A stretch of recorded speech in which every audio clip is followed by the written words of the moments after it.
దేవ్జీ సోను వర్గాలు ఏకమవుతాయా? ఒక రాజకీయ ప్రత్యామ్నాయం నిర్మిస్తాయా? ఇక్కడ ఒక అందరిలో మేలుతున్నట్టు ఒక ప్రశ్న. విభేదాలు వీడితే బలమైన శక్తిగా ఎదిగే అవకాశం. తెలంగాణ పొలిటికల్ సర్కిల్లో సరికొత్త చర్చ. సో దేవ్జీ సోను వర్గాలు ఏకమవుతాయా అనే చర్చ తెలంగాణ పొలిటికల్ సర్కిల్లో జరుగుతున్నది. ఈ రెండు వర్గాలు విభేదాలు వీడి ఏకమైతే బలమైన శక్తిగా ఎదిగే అవకాశం ఉన్నదని, వీరికి కమ్యూనిస్ట్ పార్టీలు సైతం తోడైతే దేశ రాజకీయాల్లో మరో ప్రత్యామ్నాయంగా మారే ఛాన్స్ ఉన్నదని, ఈ మేరకు ఆలోచన చేయాలని విప్లవ అభిమానులు ఆకాంక్షిస్తున్నట్టు తెలుస్తున్నదంటూ చూస్తాం. సో 100కు 100% వీళ్ళు ఈ అన్నలు ఏకమవుతారా? దేవ్జీ కానీ, మల్లోజ్ల కానీ, లేకపోతే ఆషన్న లాంటి వాళ్ళు ఏకమై ఒక రాజకీయ ప్రత్యామ్నాయం తీసుకొస్తారా? ఎందుకు అంటే ముఖ్యంగా మీరంతా కూడా తెలంగాణ వాళ్ళే, ఇక్కడ గతంలో 10 సంవత్సరాలు పాలించినటువంటి కేసీఆర్ తెలంగాణ రాష్ట్రాన్ని లక్షల కోట్లతోటి దోచుకున్నాడు. ఆ తర్వాత వచ్చినటువంటి రేవంత్ రెడ్డి కూడా ఆల్రెడీ లక్షల కోట్లు దోచుకోవడానికి ఆల్రెడీ ప్రణాళిక సిద్ధం చేసిండు. సో ఇప్పుడు తెలంగాణ సమాజం 100కు 100% ప్రత్యామ్నాయం వెతుకుతూ ఉన్నది, ప్రత్యామ్నాయ రాజకీయ వైపు చూస్తూ ఉన్నది. ఇంకొక వైపు బీజేపీ కూడా తెలంగాణలో పెద్ద పట్టించుకుంటున్నారు బీజేపీని. సో ఇప్పుడున్న పరిస్థితుల్లో ప్రత్యామ్నాయ రాజకీయాలు ఆలోచిస్తున్నారు. సో ఆ రాజకీయాల వైపు మీరు ప్రయత్నాలు చేస్తే మిమ్మల్ని ఆదరించడానికి చాలా అవకాశం ఉంటుంది. సో దేవ్జీ సోను వర్గాలు కలుస్తాయా? విభేదాలు వీడితే బలమైన శక్తిగా ఎదిగే అవకాశం. తెలంగాణ పొలిటికల్ సర్కిల్లో సరికొత్త చర్చ అంటూ చూస్తున్నాం. కొత్త దారి కోసం వెతుకుతున్నామని ఎవరు ఆల్రెడీ ఆశలు చెప్తున్నారు. కొత్త రాజకీయ వేదిక కోసం ఆలోచిస్తున్నామని మీడియాకు ఇచ్చినటువంటి ఇంటర్వ్యూలో సోను ఇప్పటికే పలుమార్లు చెప్పారు. గత వారం రాయ్పూర్కు వెళ్లి ఛత్తీస్గఢ్ అసెంబ్లీ కార్యకలాపాలను పరిశీలించిన ఆషన్న టీం ఈ వారం తెలంగాణకు వచ్చి వెళ్ళింది.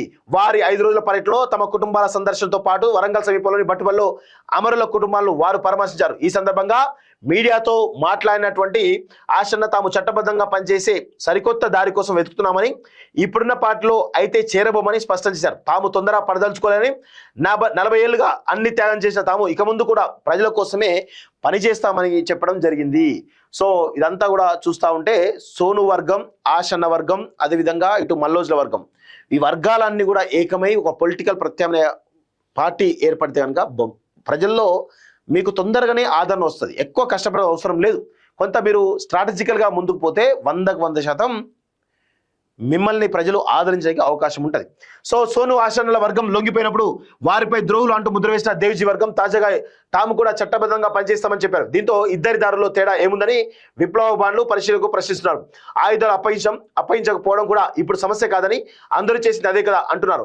బయటకు రావడానికి కారణం దీర్ఘకాలిక సాయుధ పోరాట పంతా విఫలమైందని, తాత్కాలిక పోరాట విరమణే తక్షణ మార్గమని సోను వర్గం చెప్పి లొంగుబాటు పట్టిందని, దేవ్జీ, మల్లా రాజిరెడ్డి, చంద్రన్న, సుజాతక్క తదితరులు మాత్రం అనారోగ్యం, వృద్ధాప్యం అంటూ ఇతర కారణాలు చెప్పారని గుర్తు చేస్తున్నారు. కానీ భవిష్యత్ కార్యాచరణ సంబంధించిన మాత్రం ఇద్దరు చట్టబద్ధ పోరాటమే చేస్తామని ప్రకటించారని అంటున్నారు. మొత్తం 3000 మంది పైన భవిష్యత్ కార్యాచరణపై ఇద్దరి మధ్య పెద్దగా వైరుధ్యాలు లేనప్పుడు ఇరు వర్గాలు ఏకమైతే బలమైన వేదిక తయారవుతుంది విప్లవ విశ్లేషకులు అభిప్రాయపడతారు. 2024 జనవరిలో ఆపరేషన్ కగార్ మొదలైన నుంచి 2026 మార్చి 10 వరకు మొత్తం 2650 మందికి పైగా మావోయిస్టులు లొంగిపోయినట్లు నివేదికలు స్పష్టం చేసినాయి. జైల్లో ఉన్న వారి సంఖ్య కలిపితే ఇది 3000కు చేరువ కావచ్చని అంటున్నారు. వామపక్షాలు కూడా కలిస్తే అంటున్నారు.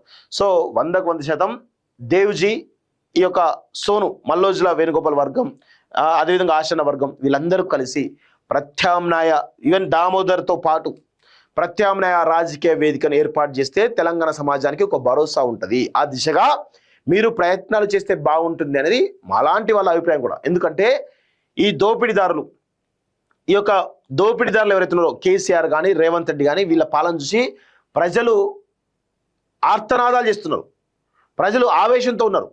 వీళ్ళ యొక్క దుర్మార్గాల వల్ల ప్రజలు అనేక రకాలుగా ఇబ్బంది పడుతున్నారు. సో అలాంటి ఇబ్బందులు తీరాలంటే దేవ్జీ లాంటి వాళ్ళు కానీ, మల్లోజ్ల లాంటి వాళ్ళు కానీ, ఆషన్న లాంటి వాళ్ళు కానీ, మల్లా రాజిరెడ్డి లాంటి వాళ్ళు కానీ, లేదంటే దామోదర్ లాంటి వాళ్ళు కానీ ప్రత్యామ్నాయ రాజకీయ వేదికను ఏర్పాటు చేస్తే భవిష్యత్తులో తెలంగాణలో అధికారంలోకి రావడానికి అవకాశం ఉంటుంది. ఆ దిశగా ఒక ఆలోచన చేయాలని చెప్పేసి కూడా మాలాంటి వాళ్ళని కూడా మేము కూడా కోరుతున్నాం. నో డౌట్ అలా మిమ్మల్ని మీరు వస్తే మాలాంటి వాళ్ళం ఖచ్చితంగా మా భుజస్కంధాలపై మిమ్మల్ని తీసుకుపోతాం, ప్రజల దగ్గరికి 100కు 100% తీసుకుపోతాం. నో డౌట్ అలా. ఎందుకంటే మీ వల్ల ప్రజలకు మంచి జరుగుతుంది కదా, దానికోసం మాలాంటి వాళ్ళం కూడా మీతో కలిసి ప్రయాణం చేస్తాం. నో డౌట్ అలా.